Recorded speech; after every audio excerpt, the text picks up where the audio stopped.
आज का डिक्टेशन 90 शब्द प्रति मिनट स्टार्ट होगा 5 सेकंड बाद। स्टार्ट।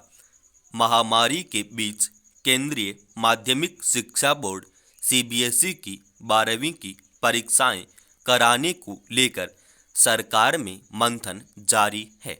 इस मुद्दे पर रविवार को रक्षा मंत्री राजनाथ सिंह की अध्यक्षता में उच्च स्तरीय बैठक हुई। इसमें राज्यों से सुझाव मांगे गए। हालांकि बैठक बेनतीजा ही रही, पर महत्वपूर्ण बात यह है कि ज़्यादातर राज्य परीक्षा अब और नहीं टालने के पक्ष में नजर आए। विद्यार्थियों के भविष्य को देखते हुए राज्य भी चाहते हैं कि परीक्षाएं जल्द निपट जाएं। अब देखने की बात यह बची है कि परीक्षाएं कैसे और कब शुरू होती हैं। 12वीं की परीक्षाएं इसलिए भी ज़्यादा ज़रूरी हैं क्योंकि बिना इनके नतीजों के कॉलेजों या अन्य पाठ्यक्रमों में दाखिले नहीं हो सकेंगे।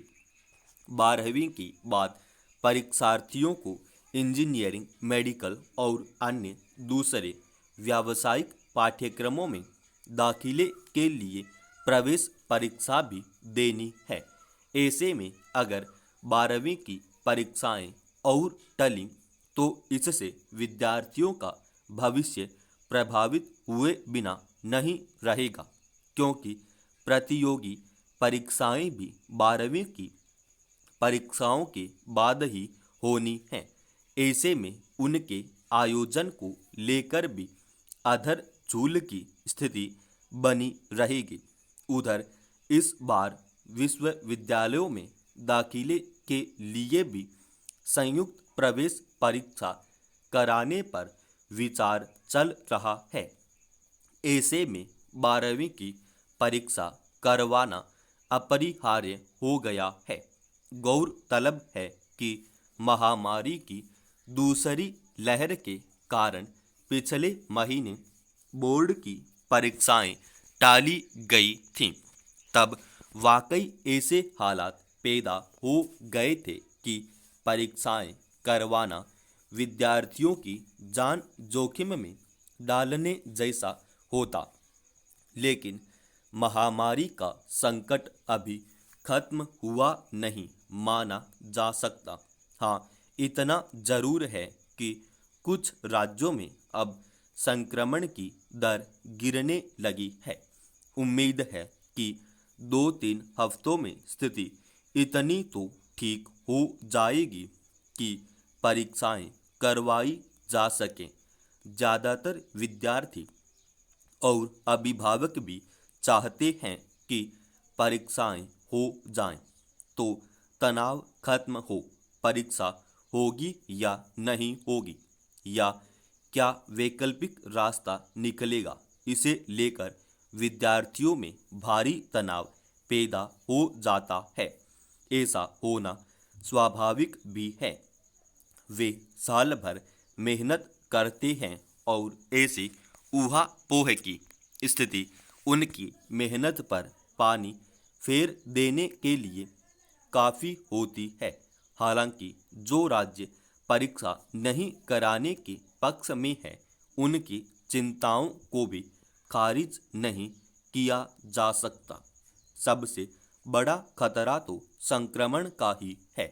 अगर बड़ी संख्या में परीक्षार्थी बाहर निकले तो संक्रमण के खतरे को टाला नहीं जा सकता। ऊपर से 18 साल से ज़्यादा वालों के टीकाकरण को लेकर जो मुश्किलें आ रही हैं, वे जग जाहिर हैं। राज्यों के पास टीके ही नहीं हैं। ऐसे विद्यार्थियों की तादाद भी कम नहीं है जो 18 साल से ऊपर के हैं। इसलिए दिल्ली, महाराष्ट्र और केरल जैसे राज्य पहले टीकाकरण और फिर परीक्षा के पक्ष में हैं। कुछ राज्यों ने बताया भी है कि वे कैसे इस महाअभियान को पूरा कर सकते हैं। सीबीएसई की परीक्षाएं 2 चरणों में हो सकती हैं, सब विषयों की नहीं होकर कुछ महत्वपूर्ण विषयों की हो सकती हैं, और परीक्षा का स्वरूप बहुविकल्प प्रश्नों का हो सकता है। ऐसे ही कई विकल्पों पर विमर्श चालू है। राज्यों को अपने हिसाब से छूट दी जा सकती है।